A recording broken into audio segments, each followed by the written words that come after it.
Hello there, faithful listener. You've tuned in to Season 7 of the Bible Explained podcast. So make sure to grab your cup of coffee because today we are going to be discussing the book of 2 Samuel.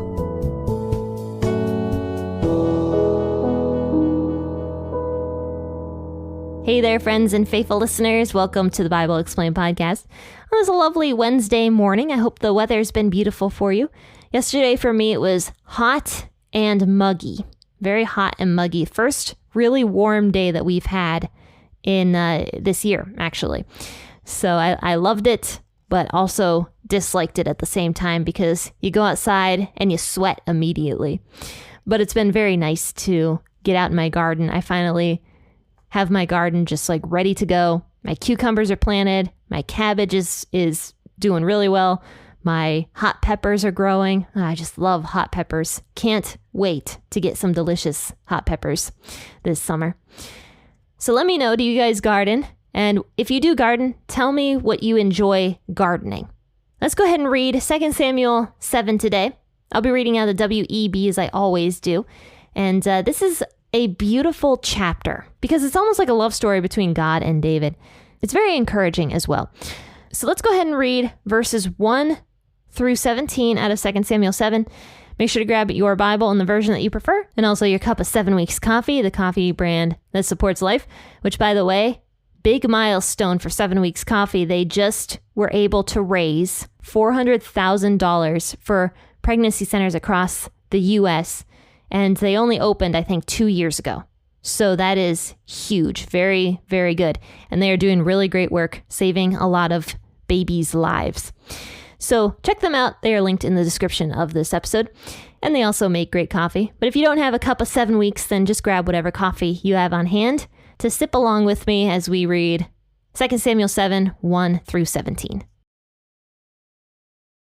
When the king lived in his house, and Yahweh had given him rest from all his enemies all around, the king said to Nathan the prophet, "See now, I dwell in a house of cedar, but God's ark dwells within curtains." Nathan said to the king, "Go and do all that is in your heart, for Yahweh is with you." That same night, Yahweh's word came to Nathan, saying, "Go and tell my servant David, Yahweh says, should you build me a house for me to dwell in? For I have not lived in a house since the day that I brought the children of Israel up out of Egypt, even to this day, but have moved around in a tent and in a tabernacle.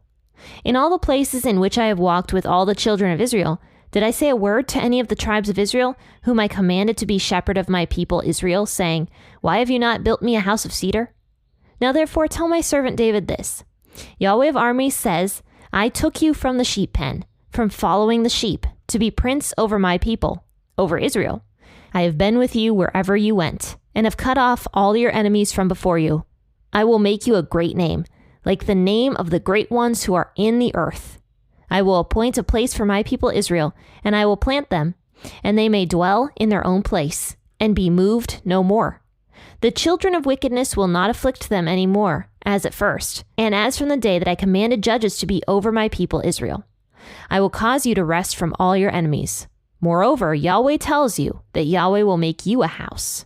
When your days are fulfilled and you sleep with your fathers, I will set up your offspring after you, who will proceed out of your body, and I will establish his kingdom.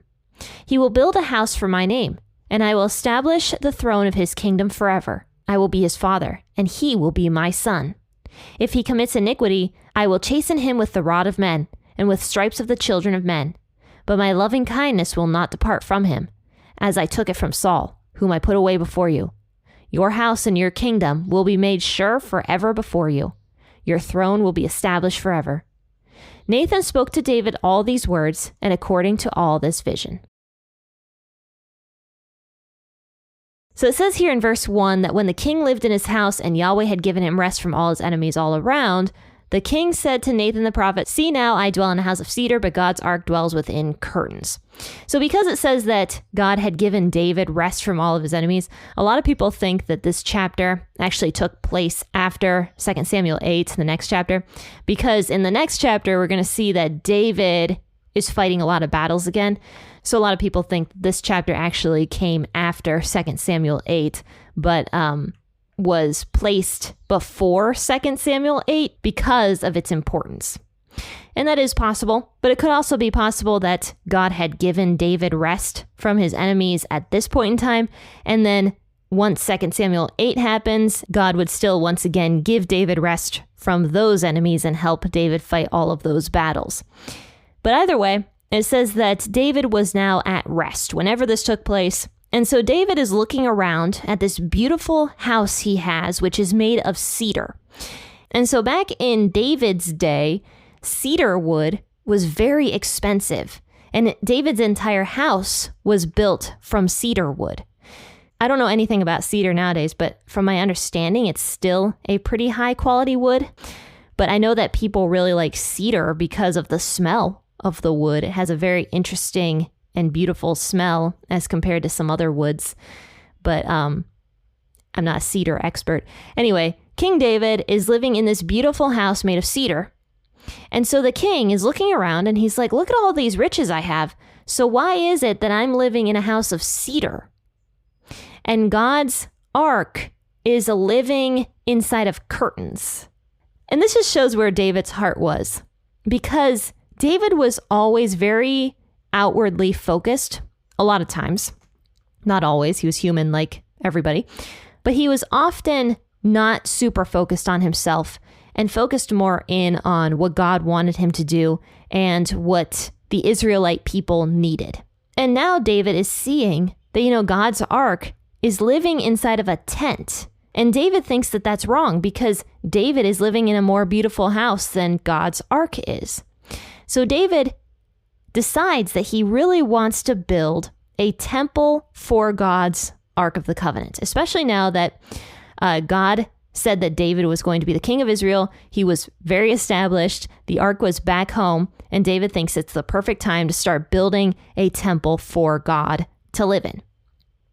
So Nathan, who is the prophet at this point in time, says to the king, go and do all that is in your heart, for Yahweh is with you. And what I love about this is that Nathan didn't ask God about David's plan. Nathan was just like, yeah, God's with you, just go do it. And it turns out that God didn't actually want David to build the temple, as we're about to see. But God doesn't get angry at Nathan for this. God just makes Nathan correct himself. So it says that same night, Yahweh's word came to Nathan saying, go and tell my servant David. Yahweh says, should you build me a house for me to dwell in? For I have not lived in a house since the day that I brought the children of Israel up out of Egypt, even to this day, but have moved around in a tent and a tabernacle. And this is not God getting angry by any means. It actually kind of seems like God is complimented by David wanting to build him a house to live in. In fact, we find out that God is very happy with David. However, God doesn't want the temple built by David, as we're about to find out. So he says, I've been living all this time in a tent and a tabernacle, and I've happily traveled around with the Israelite people, and I've never commanded the Israelite people to build me a proper home to live in. He says, in all the places in which I have walked with all the children of Israel, did I say a word to any of the tribes of Israel whom I commanded to be the shepherd of my people? Did I say to them, why have you not built me a house of cedar? Basically, he's like, I never commanded anybody to ever build me a house, and yet David wants to build me a house. And God, being very happy with what's in David's heart, says to David, he says, you know what, David? Instead of you building me a house, I'm actually going to build you a house. Verse 8, now therefore tell my servant David this, Yahweh of armies says, I took you from the sheep pen, from following the sheep, to be prince over my people, over Israel. He reminds David of his humble background, and he also reminds David that he is a literal shepherd, now shepherding all of Israel. And he says, I have been with you wherever you went, and have cut off all your enemies from before you. I love this because there were times in David's life, I am sure, where he was wondering where God was. I mean, we saw that in 1 Samuel, where David really seemed like he was struggling a lot of times, where he was like, why is this happening to me? Why is Saul constantly pursuing me? Why is everybody trying to kill me? And how he couldn't live in Israel, how he was a fugitive, how he had to go live with the Philistines. But God says, David, I was with you that entire time. And that's the thing about God. A lot of times, we cannot feel when God is with us.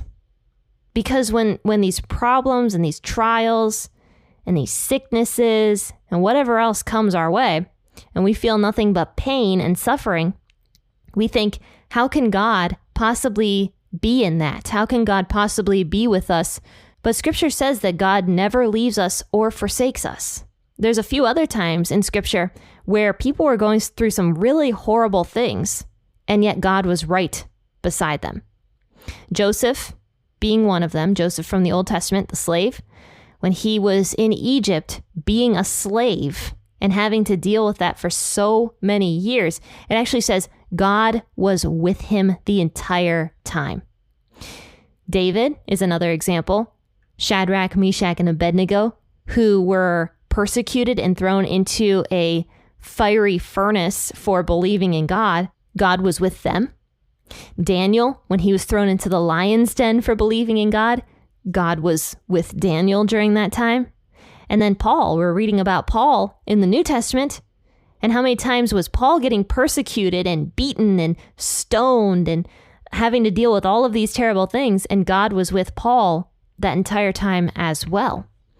So God is always with us, even when it feels like he is not. And that is very important to remember so that we don't lose faith in God and we don't become discouraged when all of these, trials and struggles come our way. Okay, it says, I have been with you wherever you went and have cut off all your enemies from before you. I will make you a great name, like the name of the great ones who are in the earth. I will appoint a place for my people Israel, and I will plant them that they may dwell in their own place and be moved no more. Now, we do know that later on, God uprooted what he planted. He actually said that in Jeremiah. When the Israelites were just sinning and doing all sorts of terrible things many years in the future from this, God said to Jeremiah, he said, I am uprooting what I planted because Israel needs to be punished for what they have done. However, I will not fully destroy Israel.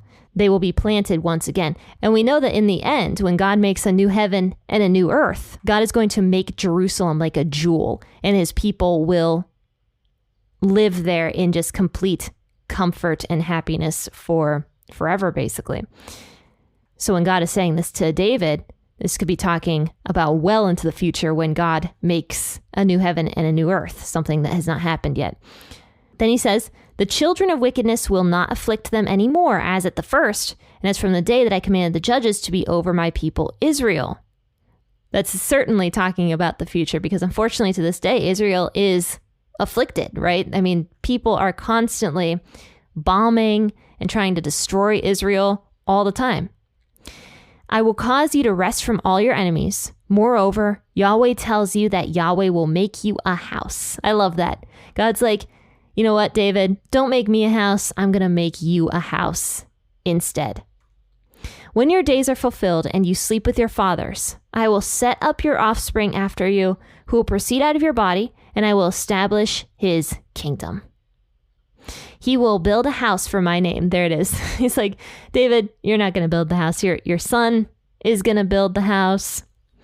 Then he says, and I will establish the throne of his kingdom forever. And God broke the news to David very kindly and very gently here. He wasn't like, David, you know what? I don't want you to build the house. Just forget about it. No, he's like, David, thank you so much for offering to build this house for me. But instead, I'm going to build a house for you. And eventually, your son will build a house for me. So God broke this to David very kindly and wasn't like mean to David at all. He says, he will build a house for my name, and I will establish the throne of his kingdom forever. I will be his father, and he will be my son. If he commits iniquity, I will chasten him with the rod of men and with the stripes of the children of men.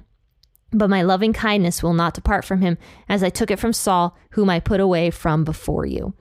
Now, of course, we know that Solomon became the next king of Israel after David. Solomon was one of David's sons. And Solomon did do many of these things that God is prophesying here. Solomon built the temple. Solomon was a king of peace. There was great peace in Israel during the time of Solomon. Solomon was a person of great wealth. And he also committed a lot of sins. As we're going to find out, Solomon was very sinful. However, God did not reject Solomon. Instead, God continued with Solomon's line, David's line, for many, many years after that, hundreds of years. But I don't believe that this is just talking about Solomon. I think this is also talking, obviously, about Jesus. Jesus was going to build a kingdom for God. Jesus was going to come from the line of David, as we know, because Mary and also Joseph were both from the line of David.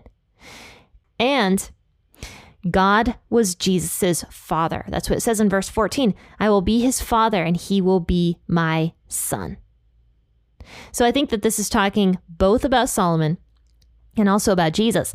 And if you look at many of the prophecies in the Bible, for example, one that I can think of is when Jesus talks about the end of days. I think it was in like Matthew 15 or something like that. Jesus was talking to his disciples about the end times. And a lot of the things that Jesus was talking about with his disciples did take place several years after Jesus ascended up into heaven. So they were fulfilled, like they were prophecies that came true, but they are also prophecies that are still yet to come true because it's like a double prophecy, if that makes sense. And you'll see that many times. So God is both talking about Solomon here and also Jesus who was to come. Then in verse 16, your house and your kingdom will be made sure forever before you. Your throne will be established forever, which makes complete sense because Jesus came from the line of David, right? And his throne was to be established forever. So Nathan spoke to David all these words and according to all this vision.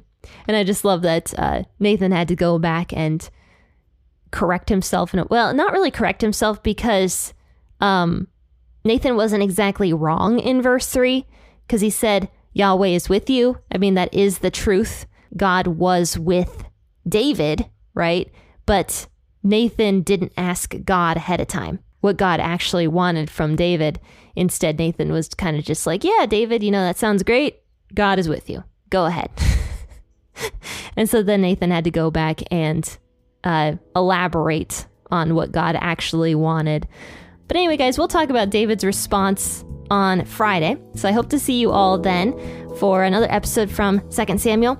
But also we're going to be in the book of Romans tomorrow. So definitely tune in for that because the book of Romans is extremely dense with content and so eye-opening and so practical as well. It just gives us such great life lessons and so much encouragement to live by.